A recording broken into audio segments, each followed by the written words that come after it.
Unveiling the Lost Gospels. What was suppressed by the early church? What if I told you that the Bible you know today is missing key pieces, stories that could change everything you thought you knew about Christianity? For centuries, the early church suppressed certain Gospels, and the reasons behind this concealment might surprise you. Let's take a journey into the hidden history of the lost Gospels. The Bible has long been regarded as a definitive source of Christian teachings, but it wasn't always that way. In the early days of Christianity, there were many more texts in circulation, Gospels, letters, and writings, that were eventually left out of the canon. So why were they excluded? The answer lies in the politics of religion and the power dynamics that shaped early Christianity. The Gospel of Thomas, a collection of sayings attributed to Jesus, reveals a different understanding of salvation.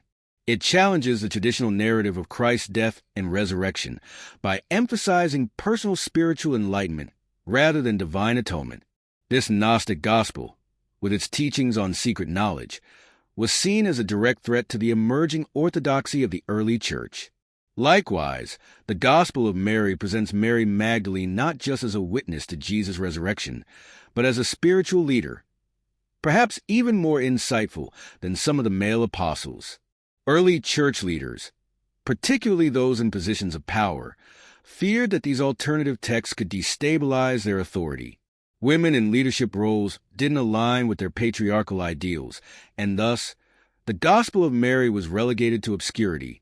The Gospel of Judas, rediscovered in the 1970s, presents an entirely new perspective on the infamous betrayer of Christ. Instead of Judas being a villain, this gospel portrays him as a necessary participant in the divine plan, chosen by Jesus to fulfill his mission. This counter-narrative didn't fit into the established doctrine of redemption, and so it was discarded. By excluding these gospels, the early church sought to create a unified, cohesive narrative to consolidate its power. But these texts, lost and forgotten for centuries, continue to raise questions about the true origins of Christianity. What if the version of Christianity we know is just one of many possible interpretations?